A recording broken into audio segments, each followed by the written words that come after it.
Dr. Yagus Suyadi terkait dengan permasalahan pertanahan mafia tanah yang ada di Indonesia. Apa sih Pak? Sebagai seorang staf ahli pasti punya pemikiran-pemikiran yang brilian. Apa yang harus dilakukan untuk kemudian membenahi masalah mafia tanah di Indonesia? Baik, terima kasih.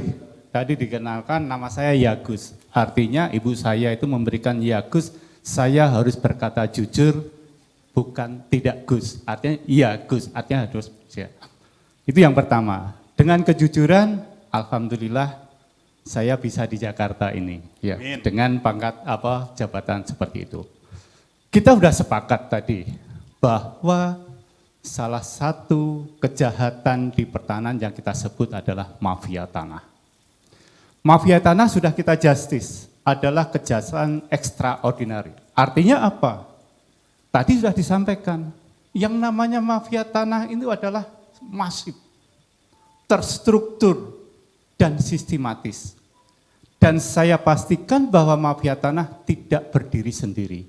Mesti dikerjakan bersama-sama. Tadi buktinya kan ada premannya, ada yang mengaku aparat. Nah, perlu saya tegaskan di sini bahwa mafia tanah itu bisa berbaju apapun. Salah satunya kalau itu menyangkut petok, girik, sudah barang tentu di situ ada aparat desa, sudah ada gitu. Kalau berbaju yang lain, serba mungkin, termasuk yang berdasi atau yang berbaju batik seperti saya, itu serba mungkin terjadi. Artinya mafia tanah itu adalah bekerja sama mulai dari bawah sampai itu.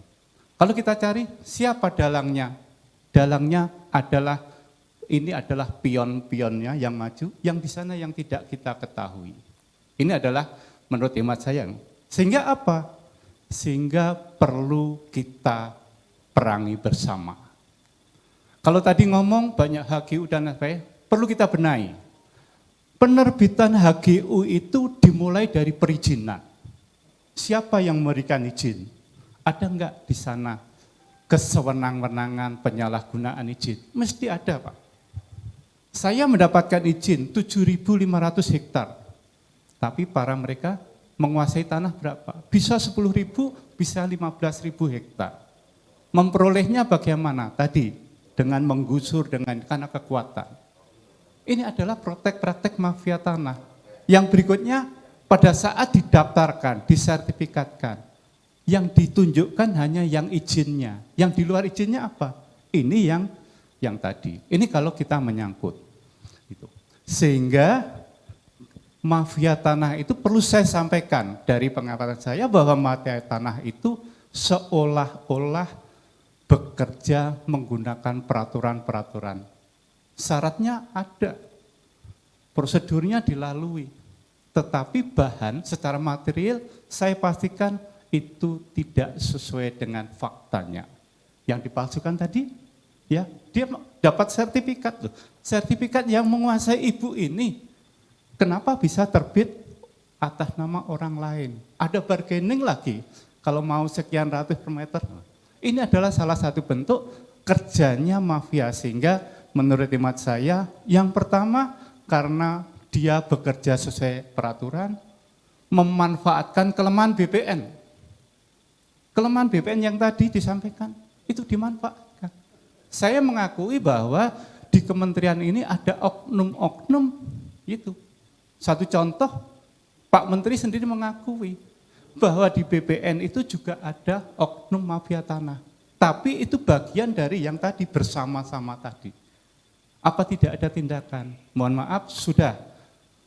Tidak harus menunggu adanya putusan. Begitu ada laporan dan Pak Menteri menduga adanya suatu praktek mafia tanah, maka pejabat itu dan krunya itu diselidiki, disidik, dan diberi jatuhan, sanksi. Apakah hanya sanksi itu? Tidak. Bekerja sama dengan kepolisian kita ungkap. Nah, BPN dengan kepolisian tadi disampaikan, sebenarnya sudah banyak yang kita ungkap terkait dengan praktek-praktek mafia tanah. Cuma mungkin kami dengan kepolisian silent, artinya tidak publikasi setiap kegiatan itu. Yang berikutnya saya sampaikan bahwa mafia mesti ada pion-pionnya.